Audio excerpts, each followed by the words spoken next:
गृहोपयोगी साहित्याची खरेदी करताय तर आजच आपल्या टेकेट सुपर मार्टला भेट द्या. कडधान्य, डाळी, साबण, ब्रँडेड कपडे, शूज, सायकल, कॉस्मेटिक्स हे सर्व मिळण्याचं एकमेव ठिकाण म्हणजेच टेकेट सुपर मार्ट. 5,000चे भरपूर डिस्काउंट.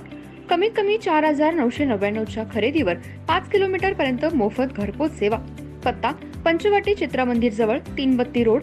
संपर्क 92 97 97 5000.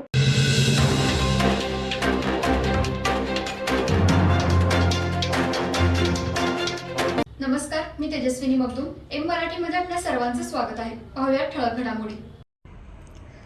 इचलकरंजी शहरातील शरदचंद्र पवार राष्ट्रवादी गटाचा आज जांभळे गटाचा मेळावा पार पडला. यावेळी नितीन जांभळे यांचं राहिलेलं अधुरं आमदारकीचं स्वप्न पूर्ण करायचं आहे. त्यांचे बंधू सुहास जांभळे यांना राष्ट्रवादी शरदचंद्र पवार गटाकडून इचलकरंजी विधानसभेसाठी निवडणूक लढवणार आहेत. यासाठी आजचा मेळावा माजी आमदार अशोकराव जांभळे यांच्या मार्गदर्शनाखाली घेण्यात आला. यावेळी शहरातील राष्ट्रवादी शरदचंद्र पवार गटाचे कार्यकर्ते मोठ्या संख्येने उपस्थित होते. इचलकरंजी शहरामध्ये शरदचंद्र पवार राष्ट्रवादी गट व जांभळे गट यांनी आज आपला मेळावा घेतला.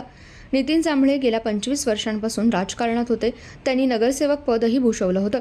लोकसभेच्या निवडणुकीमध्ये महाविकास आघाडीचा खासदार झाला पाहिजे यासाठी त्यांनी मोठी राजकीय फिल्डिंग लावली होती, पण परमेश्वराला ते मान्य नव्हतं.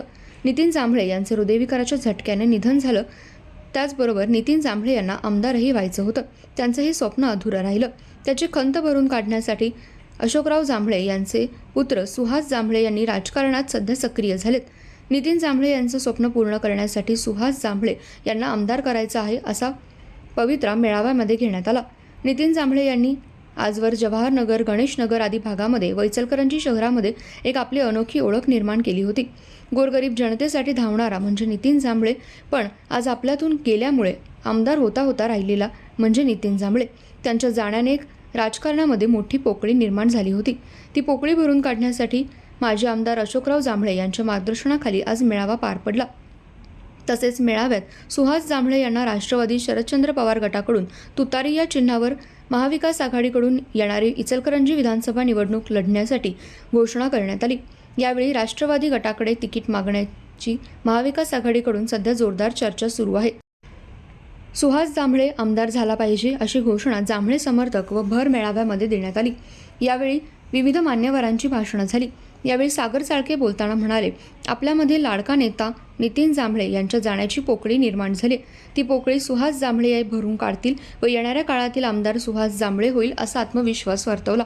तसेच अशोकराव जांभळे बोलताना म्हणाले, माझा मुलगा नितीन जांभळे याचं स्वप्न अधुरं राहिलं आहे, ते मी पूर्ण करणार व सुहास आमदार होणार. त्याचं स्वप्न मी पूर्ण करणार. मनापासून सुहासला आशीर्वाद देत आहे. माझ्या दादाचा आशीर्वाद माझ्या पाठीमागे आहे. माझ्या पाठीमागे सर्वसामान्य जनता आहे. आजवर नितीनदादाने जे केलेलं आहे त्याच्या कामाच्या जोरावर, गोरगरीब जनतेच्या आशीर्वादावर मी राजकारणात प्रवेश केला आहे. तुमचा आशीर्वाद जर मला लागला तर येणाऱ्या काळामध्ये जनतेशी कटिबद्ध राहून कामे करीन व नितीनदादाच्या आशीर्वादाने आमदार होईल. त्याचे अधुरे राहिलेले स्वप्न मी पूर्ण करीन.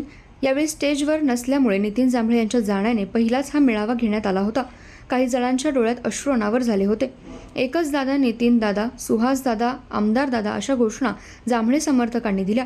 यावेळी सर्वसामान्य भागातील नागरिकांनी काही जांभळे परिवाराच्या पाठीमागे ठामपणे उभे आहेत असा आत्मविश्वास एकमुखाने मेळाव्यामध्ये दिला.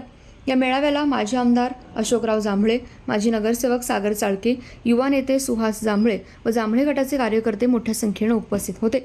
येणाऱ्या काळामध्ये सुहास जांभळे आमदार झालेच पाहिजेत अशा घोषणाही यावेळी शेवटी देण्यात आल्या. यावेळी भागातील कार्यकर्ते मोठ्या संख्येने उपस्थित होते.